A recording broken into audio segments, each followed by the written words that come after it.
significant increase in power to the Federal Reserve System occurred since 1913 was in 1980, further enhancing and getting more power into the Federal Reserve. This was a time when they introduced this idea that we could use anything, or the Federal Reserve could use anything as an asset to collateralize our Federal Reserve note. See, in the old days, you'd have gold and silver as collateral to issue a note, which isn't too bad. You know, it's collateral, and it would restrict the monetary authorities, and it would be a certificate. You know, it would be a guaranteed certificate. But it was then that they changed it to say that you could use any asset, even a foreign bond. So it's true now that you can use, and they have, used foreign bonds, they put them in the Federal Reserve, and that's the backing. That's the collateral for our Federal Reserve note. That's how strong our currency is. You wonder how the currency works. It doesn't deserve to work.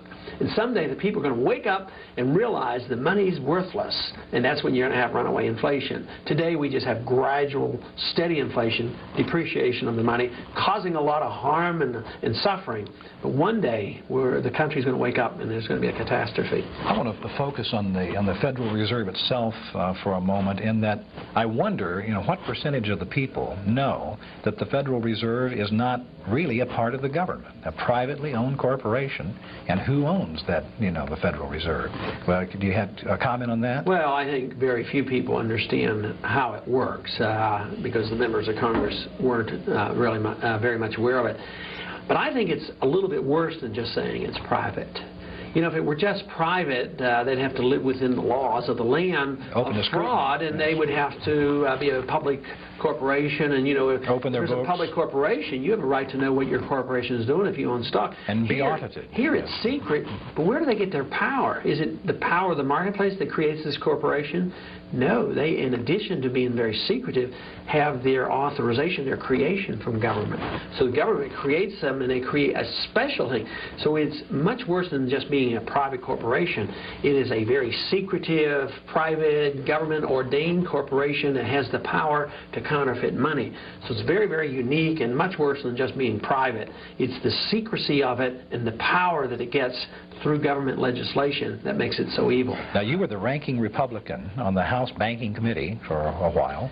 On one of the subcommittees, but not on the entire committee. And do I understand correctly that members of Congress can't even go to the Fed meetings? That's right. I was very interested in the issue, and I was on 3 subcommittees, 2 being on coinage and domestic monetary policy subcommittee. But I could not go to a meeting. I couldn't get an audit.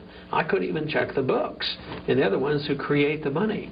Yet I felt like I was elected to be responsible to the people, and I would be inquisitive and looking into these things. Their attitude is, when you need to know, or when the people need to know, we'll tell you. They're in charge, and we're just on the outside looking in, rather than the people being in charge of the government, sending me or somebody else as their congressman to control the bureaucrats. But it's turned upside down. They have control, and they allow us to know what we want and what they think we should know. Now, what does the Federal Reserve System actually do? I have so many people say, you know, I see this and the Federal Reserve, I don't know what the Federal Reserve Bank does, and why is it so significant? Well, it does several things. One of the benign things it does, and in some ways efficiently, and that is they exchange checks. You know, they're an exchange bureau, but that could be done very easily privately. The real evil that they do is they create money and credit. If the federal government runs up a debt, and they tend to have a habit of doing this, you know, and Congress is, you know, run by Republicans and Democrats, so they all spend money, they run up the debt. Of course, when they spend, they have to tax us. If they can't tax enough, then they have to borrow. And if they can't borrow enough, then they have one other option. They can tax and borrow, inflate. Inflate. The most important thing to remember is inflating is not the prices. The prices go up after the money is inflated, and the money loses its value. So the Fed is designed to accommodate the politician in a very secretive manner. The politicians spend the money because the special interests come and say, we want this, we want this. The politician gets reelected, so he's rewarded. And the tax becomes an indirect tax. Instead of going directly to the people, what the Federal Reserve does is they can take a Treasury bill, accept the Treasury bill, which now is just a mere computer entry. They accept the Treasury bill of $10 billion. And they give Treasury $10 billion in their checking accounts. Where did the Federal Reserve get the money? Right out of thin air, right from heaven. They create the money, they put it in the checking account, and the Treasury spends it. And then that means that the people who got that money immediately get to spend it, and it has value.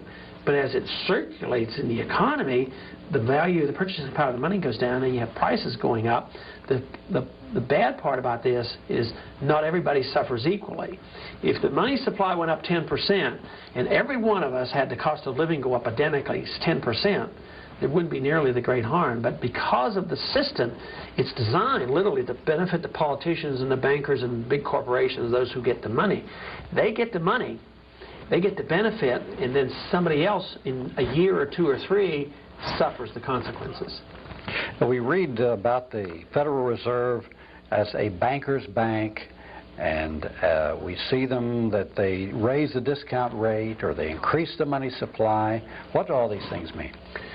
Well, the banker's bank means literally that the bankers are required to put their deposits in the Federal Reserve System, and they're accountable to the Federal Reserve System. They have to send in the reports to the Federal Reserve, and the Federal Reserve has all these regulations and rules, so they control the whole entire banking system. If in their efforts to fine-tune, although they literally destroy the money, they don't want to destroy the money. They want to control things, so when inflation gets perking along, they're aware of the same economic thoughts that I'm aware of, and they know that if they're not a little bit cautious about this, they could have, runaway inflation, so they tend to back off. But they benefit from the backing off. That means they tighten the credit, raise the interest rates, and cause a recession. And they do it in the name of saving the economy, which they have to, or the currency gets out of control. But if they know it's coming, then they benefit on it too. Then they benefit. They know then to be in cash and earn high interest rates, and the banks benefit by it. So they, whether the economy is going up or down, if they're designing the policy, they can catch the swing. So it's the inside information that they have. But if they didn't give the recessions, which are literally the results of the inflation, the system would crumble much faster. But our argument as hard money people is that in spite of their arrogance to think that they can keep this going forever, and as powerful as they are, the market is more powerful. See, for decades they kept the gold price at $35 an ounce. They said, we will regulate the price of gold.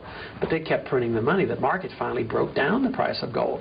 Well, the marketplace will finally win out, and the people will wake up and say, it's all a paper, it's all a scam. And that's when there's chaos, and that's when the bankers realize they're getting out of control, and that's when the connection of the bankers to the politicians is critical, because then power is threatened. So that's when they come down with political controls of our lives. That's why the emergency powers are already written. The president can declare an emergency and take over the industries and take over our lives and confiscate the gold. And that's why we should be concerned. We should be concerned for, our prosperity, our standard of living and all. But our greatest concern ought to be that when these crises come in, the market disrupts this political system and this monetary system, then we're threatened by political power taking away more of our personal liberties. Are this the FEMA regulations that you're talking about, the program? Yes, it's done under the FEMA, the emergency powers, and it came up even in the Contra hearings that there were emergency powers written. As a matter of fact, that great hero Oliver North was participating in designing some of these to literally, if necessary, suspend the Constitution. These are the kind of things they're talking about. I don't know if you recall set up concentration camps. When this was brought up in the FEMA, in the Iran-Contra hearings, remember? They immediately suppressed it, and they say, this is something we can't discuss in the open. Security, yes. The people aren't allowed to know about this. And that's why, who protected this information? Who protected Oliver North?